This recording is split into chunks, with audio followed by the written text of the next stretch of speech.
কি খবৰ নমস্কাৰ বন্ধুসকল মই গীতৰাজ আৰু আজিৰ আমাৰ ফাৰ্ষ্ট নিউজটো আছে ৰিচা ভৰদ্বাজৰ ফালৰ পৰা সো ৰিসেন্টলি ৰিচা ভৰদ্বাজে নিজৰ সোশ্যাল মিডিয়া হ্যান্ডেলসমূহত এটা পোষ্ট শেয়াৰ কৰিছিল আৰু য'ত তেওঁ লিখিছিল যোৱা ইংৰাজী 14/2/2021 তাৰিখৰ পৰা কোনো দুষ্ট চক্ৰই মোৰ ফটো বিকৃত কৰি বিভিন্ন সামাজিক মাধ্যমত প্ৰচাৰ কৰি আহিছে মই ইতিমধ্যে সমগ্ৰ বিষয়টোৰ ওপৰত পানবজাৰ মহিলা আৰক্ষী থানাৰ লগতে ক্ৰাইম ব্ৰাঞ্চত গোচৰ ৰুজু কৰিছো মোৰ সামাজিক প্ৰতিচ্ছবি বিনষ্ট কৰিবৰ বাবে চেষ্টা কৰা এনে নিম্ন মানসিকতাৰ মানুহৰ বাবে মোৰ লগতে মোৰ পৰিয়ালৰ সকলো ব্যক্তি মানসিক চাপত ভুগিবলগীয়া হৈছে মোৰ সকলো শুভাকাংক্ষীক মোৰ ফালৰ পৰা অনুৰোধ জনালো আপোনালোকে এই দুৰ্বৃত্তসকলক চিনাক্ত কৰাত মোক সহায় কৰক এই কামত জড়িত থকা লগতে এনে ফটো শেয়াৰ কৰা সকলোকে কঠোৰ শাস্তিৰ বাবে প্ৰশাসনক অনুৰোধ জনাইছো আইনৰ ওপৰত মোৰ সম্পূৰ্ণ বিশ্বাস আৰু আস্থা আছে হয়তো আপোনালোকে গম পালে তেওঁ কোৱা মতে কোনো দুষ্ট চক্ৰৰ লোকে তেওঁৰ ফটোসমূহ বিকৃত কৰি সোশ্যাল মিডিয়াসমূহত আপলোড কৰি আছে মই আশা কৰো যাতে এই দুৰ্বৃত্তসমূহ যিসকলে এই বেয়া কামসমূহ কৰি আছে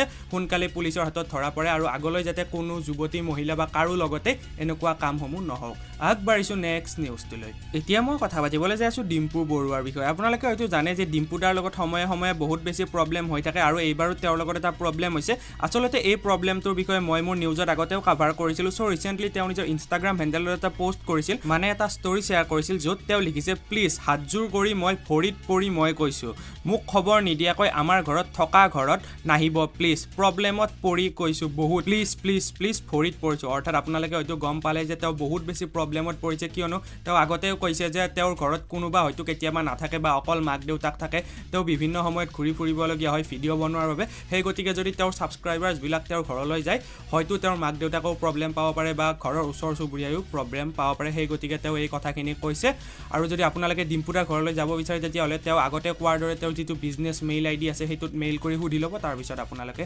যাব পাৰে বাকিখিনিৰ বাবে আপোনালোকে ডিম্পুদাৰ ইনষ্টাগ্ৰাম ষ্টৰীটো চাইও ল'ব পাৰে আগবাঢ়িছো নেক্সট নিউজটোলৈ এতিয়া মই কথা পাতিবলৈ যাই আছো বংকিম শইকীয়াৰ বিষয়ে আপোনালোকে হয়তো বংকিম শইকীয়াক চিনি পায় তেওঁৰ ইউটিউবত উইথ over 100k প্লাছ সাবস্ক্ৰাইবাৰ্ছ আছে তেওঁ অসমৰে হয় কিন্তু কৰ্মসূত্ৰে বৰ্তমান ভাৰতৰ বাহিৰত থাকে সো তেওঁৰ যিসমূহ অসমীয়া সাবস্ক্ৰাইবাৰ্ছ আছে অৰ্থাৎ অসমৰ মানুহসমূহে সুধি থাকে তেওঁক যে আপুনি কেতিয়া অসমলৈ আহিব বা কোনটো মাহত অসমলৈ আহিব আৰু এইটো প্ৰশ্নই মোৰ লগৰ এজনে বংকিম শইকীয়াক ডাইৰেক্টলি মেছেজ কৰি সুধিছিল ইনষ্টাগ্ৰামত আৰু ইয়াৰ উত্তৰত তেওঁ কৈছিল অৰ্থাৎ মোৰ লগৰজনে তেওঁ সুধিছিল দাদা অসম নাহা নেকি লগ পাব মন আছিল আপোনাক তেতিয়া বংকিম শইকীয়াই উত্তৰ দিছিল আসাম নেক্সট মান্থ অৰ্থাৎ তেওঁ ফেব্ৰুৱাৰী মাহত মেছেজটো কৰিছে অবভিয়াছলি অৰ্থাৎ নেক্সট মান্থ মানে তেওঁ হয়তো মাৰ্চ মাহত অসমলৈ আহিব পাৰে বংকিম শইকীয়া এতিয়ালৈকেতো তেওঁ নিজৰ সোশ্যাল মিডিয়া হ্যান্ডেলসমূহত একো আপডেট দিয়া নাই যদি তেওঁ কিবা আপডেট দিয়ে মই নিশ্চয়কৈ মোৰ নিউজত আপোনালোকক জনাই দিম আগবাঢ়িছো নেক্সট নিউজটোলৈ এতিয়া মই কথা পাতিবলৈ যাই আছো অংগৰাগ পাপন মহন্তৰ বিষয়ে সো ৰিসেন্টলি পাপন দাই যেতিয়া ইনষ্টাগ্ৰামত Q&A কৰি আছিল তেতিয়া তেওঁক এজনে সুধিছিল যে আপোনাৰ নেক্সট অসমীয়া গানটো কেতিয়া ৰিলিজ হ'ব বা কেতিয়া আহিব